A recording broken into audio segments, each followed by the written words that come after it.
कर्नाटक में कांग्रेस के सिर पर सत्ता का सरताज सजाने के बाद फुल फॉर्म में आ चुके राज्यसभा सांसद रणदीप सुरजेवाला ने जहां हरियाणा में कांग्रेस की गुटबाजी का बचाव किया है, वहीं बीजेपी की खेमेबाजी पर चटकारे लेते हुए सीएम पद के दावेदारों का ब्यौरा पेश किया है। रणदीप सुरजेवाला ने मीडिया से बातचीत करते हुए कहा कि कांग्रेस में प्रजातंत्र है, कांग्रेस में लोकतंत्र है, इसलिए लोग वहां पर अपने मतभेद नहीं बल्कि अपने विचार रखते हैं। उसे खेमेबाजी नहीं कहा जा सकता बल्कि उसे अपनी अपनी दावेदारी कहा जा सकता है। रणदीप सुरजेवाला ने कहा कि कांग्रेस के बजाय बीजेपी में खेमेबाजी ज़्यादा है, वहां पर एक दूसरे के नेता खिंचाई ज़्यादा करते हैं। इसका विवरण देते हुए रणदीप सुरजेवाला ने कहा कि खट्टर साहब की कुर्सी के चारों तरफ प्रतिद्वंदी बैठे हैं, दुश्मन बैठे हैं।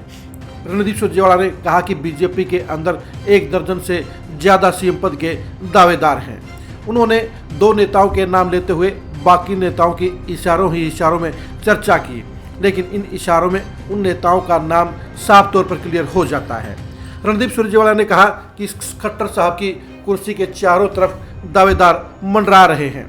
उन्होंने कहा कि एक केंद्रीय मंत्री की बेटी ने खट्टर साहब की कुर्सी को बदलवाने के लिए पूरा जोर लगा दिया। इसके अलावा उन्होंने कहा कि कांग्रेस के बजाय बीजेपी में खेमेबाजी ज़्यादा है, वहां पर नेता एक दूसरे को खिंचाई करने में और नीचे गिराने में लगे हुए हैं। रणदीप सुरजेवाला ने कहा कि बीजेपी प्रदेश अध्यक्ष ओम प्रकाश धनखड़ हर रात को सीएम बनकर सोते हैं।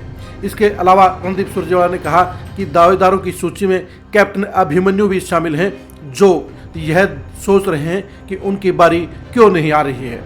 रणदीप सुरजेवाला ने अनिल विज के बारे में भी चर्चा करते हुए कहा कि एक नेता रोजाना चाय की दुकान पर इस बात का इंतजार कर रहे हैं कि उनकी बारी कब आएगी।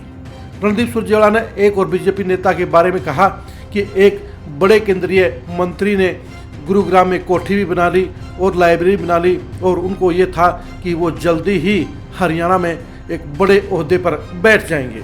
रणदीप सुरजेवाला का साफ साफ कहना है कि कांग्रेस के अंदर टकराव जरूर है, लेकिन वहाँ पर इतने बुरे हालात नहीं हैं जितने बीजेपी में हैं।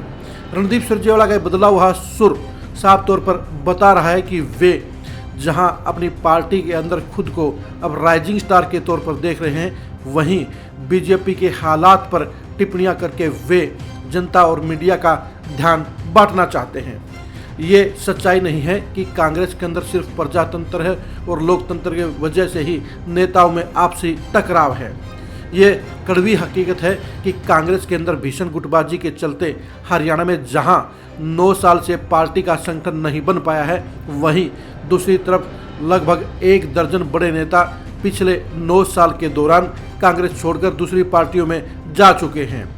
कांग्रेस ऐसी पहली पार्टी है जिसका हरियाणा में 9 साल से कोई संगठन नहीं है और उसके 2 प्रदेशाध्यक्ष अपना कार्यकाल पूरा करके या बिना पूरा किए ही चले गए, लेकिन उन्हें अपना संगठन बनाने की इजाज़त नहीं दी गई।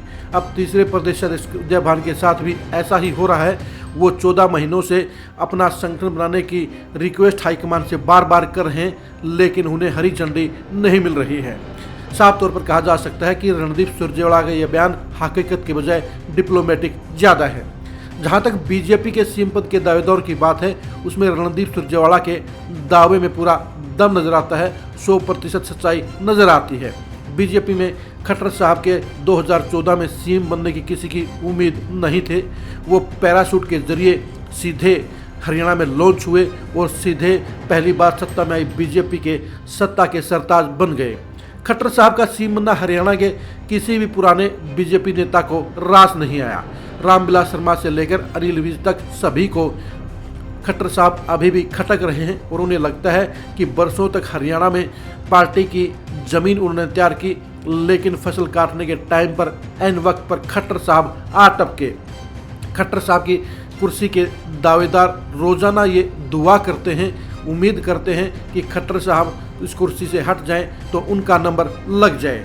और ये इच्छा कोई खराब भी नहीं है, क्योंकि सियासत के अंदर हर बड़ा नेता चाहता है कि वो प्रदेश की सीएम की कुर्सी पर बैठे। बीजेपी के दावेदारों की जो सूची रणदीप सुरजेवाला ने पेश की है वो बिल्कुल परफेक्ट है और ये सारे के सारे नेता बीजेपी का सीएम बनने की हसरत रखते हैं और एक दूसरे के खिलाफ वो काट भी करते हैं, लेकिन जितनी मारामारी कांग्रेस के अंदर है उसकी तुलना में बीजेपी के सीएम के दावेदारों में ओपन लड़ाई नहीं है। वो बेशक सीएम बनने की ख्वाहिश रखते हैं, लेकिन ये सच्चाई है कि बीजेपी के अंदर सीएम पद के दावेदारों में वो टकराव और मारामारी अभी तक कभी नज़र नहीं आई, जो कांग्रेस में अक्सर मंचों पर नज़र आ जाती है। रणदीप सुरजेवाला ने बीजेपी के सीएम पद के दावेदारों की बेशक से मुखोलिया अंदाज में सूची पेश की है, लेकिन इस सूची में पूरी सच्चाई है। लेकिन रणदीप सुरजेवाला को बीजेपी की बजाय अपनी पार्टी की खेमेबाजी पर सीरियसली विचार करना चाहिए और हाईकमान में अपने गहरे रिश्तों के बदौलत इस बड़ी बीमारी को दूर करने के लिए काम करना चाहिए। कांग्रेस के अंदर खेमेबाजी की बीमारी लाइलाज हो चुकी है और यहाँ पर हर बार चुनाव में पार्टी को जितवाने के बजाय हरवाने के लिए काम ज़्यादा किया जाता है। अब देखना यह कि हरियाणा में सीएम पद की मजबूत दावेदारी पेश कर चुके रणदीप सुरजेवाला अपनी पार्टी में लोकतंत्र के बलबूते पर क्या 2024 में सीएम बनने का ख्वाब पूरा कर पाते हैं या नहीं कर पाते हैं। बीजेपी और कांग्रेस के सीएम पद के दावेदारों की गहराई से जानकारी हासिल करने के लिए आप खरी न्यूज़ से जुड़े रहिए। आप खरी न्यूज़ के फेसबुक और यूट्यूब चैनल को लाइक कीजिए, हमारा हौसला बढ़ाइए। नमस्कार।